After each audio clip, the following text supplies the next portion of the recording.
Well, hello everybody. My name is Brandon Knapp, and I just thought I'd make a little quick, video sort of thing because I have a few what ifs in U.S. American history. Now, a lot of them I wrote down a little notebook thing that I don't have with me, but I'm going to try my best to remember off the top of my head which some of them are. So I had at least 16, 17, maybe 18 what ifs in history. That this one is kind of not a call out video. It's a video that I want to make kind of as one. It's kind of like a shout out to the YouTube channel Mr. B and Vlogging Through History. Matt B and then Chris. I don't know his last name, but Chris, the owner of Vlogging Through History. And then we have Matt, Matt B. I'm going to say he's the owner of the Mr. Beat YouTube channel, as far as I know. And I just wanted to make this video towards you two, and ask both of you these what if questions. Now, some of it might be too soon to answer because of how recent it is, depending. So, first question, I guess. I think I'm trying to remember these off the top of my head. How do you two think American history would have went if, let's say, in 1824, Andrew Jackson won the election, but then in 1828 and 1832, John Quincy Adams won back-to-back elections? So that's essentially the first question. What if history was different and Andrew Jackson was a one-term president, but John Quincy Adams was a two-term president, even if his dad, John Adams, was only a one-term? That part I don't think would change. But also maybe at that time, for John Adams' administration, he didn't do the Alien Sedition Act, so maybe that would have been different. Maybe he would have had two terms, and Thomas Jefferson would have had one. You two could probably debate on that, but essentially, I guess what I'm trying to say is, what do you think? What do you two think would have happened if Andrew Jackson was a one-term president and John Quincy Adams was instead a two-term, winning the election of 1828 and 1832?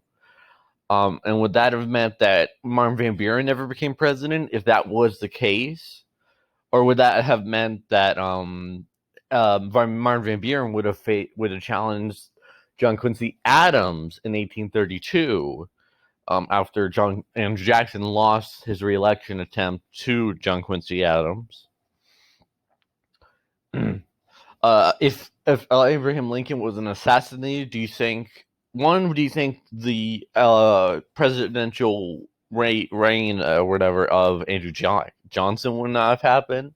And do you think that Abraham Lincoln would have peacefully retired after got through his second term as president? Do you think that would have happened? And do you think different measures should have been taken when he had the attempt that was unfortunate at that time successful? What do you think would have happened if it wasn't successful at the time? What do you think would have happened there? Um,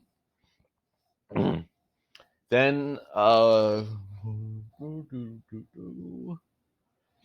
going to be jumping ahead a little bit. So let's say, okay, well, first off, do you think the U.S. history would have been different if, after the elections, first election of Grover Cleveland, we had the little election of Benjamin Harrison, then the re-election, non-consecutive re-election of Grover Cleveland? Do you think history would have been different if William Jennings Bryan won the election of 1896 and then was reelected in 1900? Or do you think at the time it was Teddy Roosevelt that challenged William Jennings Bryan, who would have won then? If Teddy Roosevelt wasn't the vice president nominee in 1900, what if he was the one who was challenging, let's say, William Jennings Bryan, or he had challenged him in 1896? Do you think things would have been different then?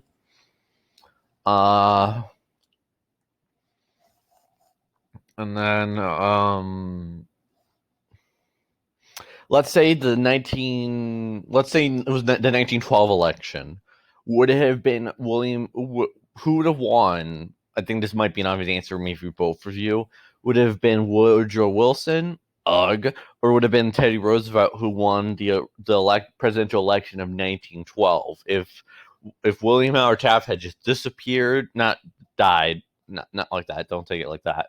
If he had, not tried to get reelected in 1912, let's say if Teddy Roosevelt was able to strongly come back, clamp onto the progressive mantle of the Republican Party, and he was the one who got the nomination, who would have won? Would Teddy Roosevelt have won, which is what I think all of us would have hoped at the time? If I was alive back then, I would have hoped Teddy Roosevelt won instead of Woodrow Wilson.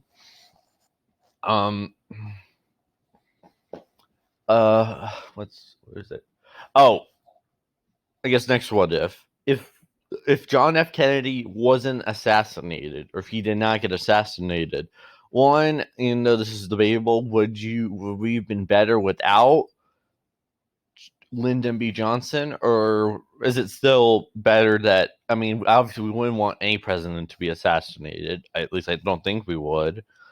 Actually, this is probably a one that I never thought of. If President James Garfield survived his assassination attempt, do you think he would have ran for re-election and we didn't have the 2 non-consecutive terms of Grover Cleveland, or do you think history would have still been the same even if he did survive his assassination? And then would John F. Kennedy have got a re-election in 1964 if he survived his first full term? Or do you think he would have just been a one-term candidate if he did survive, if he wasn't assassinated on November 22nd, 1963? Do you think Lyndon B. Johnson never became president, or do you think it was kind of going to happen anyway, whether or not John F. Kennedy was still alive or not at the time? You let me know what you think about that.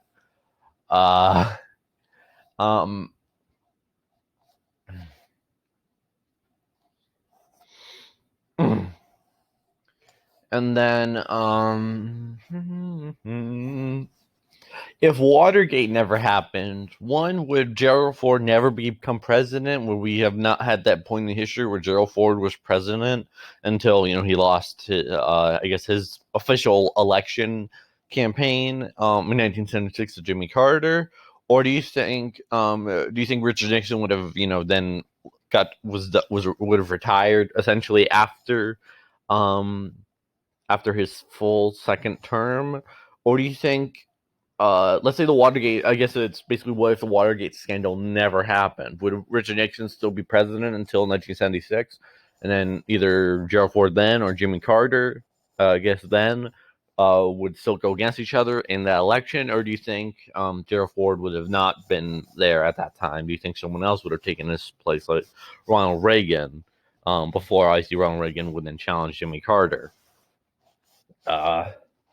And then let's say arguably Ralph Nader in the election of 2000 wasn't there to allegedly siphon votes of Al Gore.